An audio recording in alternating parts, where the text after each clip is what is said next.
Hi guys. All right, welcome to the next session here in track 3. This is Advanced Windows Monitoring, WMI, PowerShell and VBscript. And if you'd please welcome Yancy Ribbens.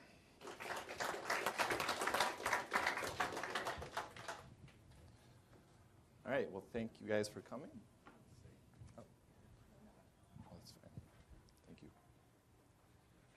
All right, well, I'd like to thank everybody for coming. Hopefully you'll find this session informative. My name again is Yancy Ribbens. I'm a student worker at Nagios, and it's a great place to work, always new challenges, always learning new things. So we're going to go ahead and get started. This session is Advanced Windows Monitoring using WMI, PowerShell, and VBscript. And to talk a little bit more in detail, a broad overview of what this session will be covering is tips and techniques for writing plugins pertaining to VBscript, PowerShell, specifically how to use the return codes, give everybody a baseline of the easiest way and the quickest way to get yourself up and running with scripting. We'll also be covering how to deploy and run the external scripts using NS clients and NRDS Win. And then we'll also be discussing WMI and how we can utilize WMI to make monitoring easy.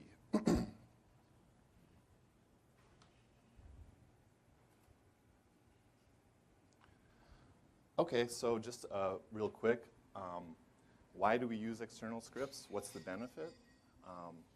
Essentially, scripting makes for a highly customizable monitoring solution.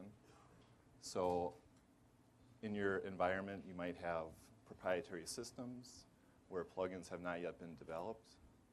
So external scripts make it very easy to develop those. They're easy to share. There's over 2,000 already developed plugins on Nagios Exchange.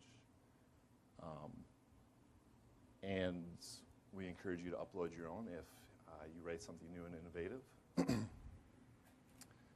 And why use Nagios along with scripting? Well, as you'll see in this demonstration, Nagios makes it very easy to write your scripts and then send that data back to Nagios for Nagios to do the monitoring.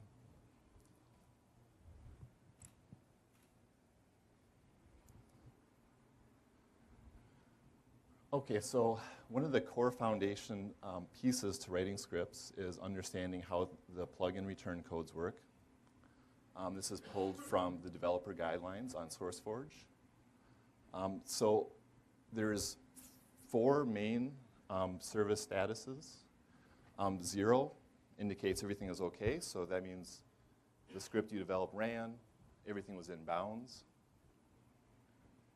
If it returns a 1 or a warning, that means, obviously you've hit a warning threshold. So an example might be, you develop a script to monitor your hard drive space. And once it hits 80%, once your hard drive is 80% full, you want your script to basically exit with a 1 for warning. Along those lines, 2 is critical. So, maybe you hit 90% and you want your script to exit with a 2. And lastly is 3 are unknown. That's basically any unhandled exceptions, any low-level errors. And we'll be looking at some more examples here. All right, so this is pretty basic, just to give you an idea of how return codes work. In the upper window here, we have a PowerShell console. And you can use the last exit code as a variable within PowerShell, which shows you what the status was to the last program or application that you ran. So I'm just doing a ping against the local host, and then I'm checking the exit code status, and it's showing a 0. And then likewise, the command DOS shell is showing, has the error level, and that's been around since the early DOS days for as long as I can remember.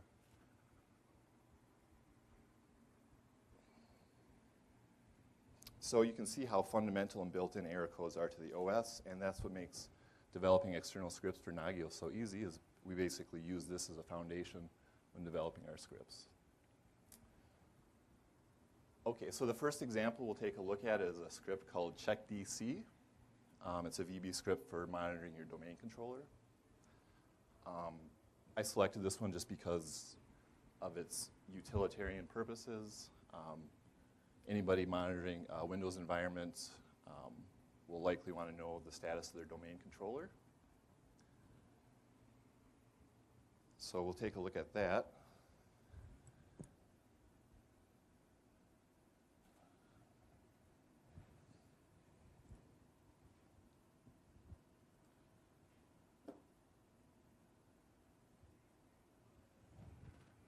Okay, so this is a script. It looks like the author was Felipe. Thank you for the contribution. So basically, this is a sort of wrapper script for something called DC Dialog. Some of you may be familiar with.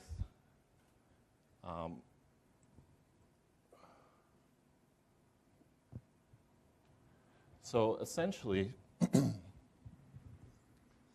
on line 58, I don't know if everybody can see all right.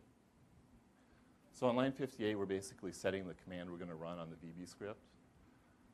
So this is basically DC Dialog. These are the different tests that it's going to test. It's going to test for replications, advertising, services, etc. Important pieces for the domain controller. And as we look down the script here, so basically what's happening is we're parsing the output that comes from DC Dialog. So we're looking for keywords such as passed or failed. And let me actually go back up to the beginning of the script here. So at the very beginning, we're setting our int OK, int warning, int critical. Those are the return codes that we looked at previously.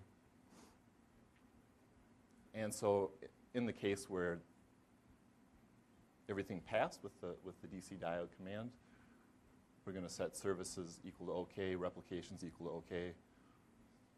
Pretty straightforward script.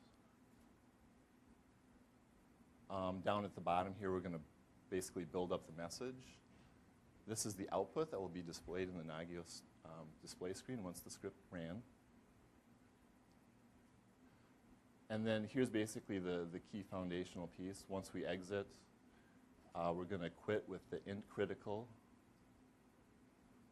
if there was a warning. So basically what this script is doing is if any one of those tests failed, it will exit with an int critical. Otherwise, if they all turn out to be OK, it will just exit with int OK.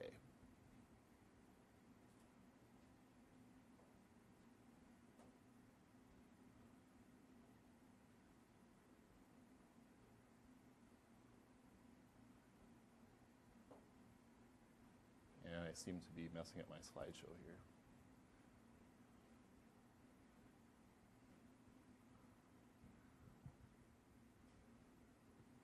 Okay, so the next we're going to look at is briefly, here's just an example of running that script right on the command line. Actually in the PowerShell terminal is what we're using to run it. So I'm testing the domain controller. Everything came back as OK in the first example. I'm using the last exit code to show the last exit code was OK. That's going to be transmitted back to Nagios. And then in the bottom, I basically stop some of the vital services for this domain controller, something not recommended in a production environment. But as you can see, everything went to critical. The last exit code is 2, which indicates critical.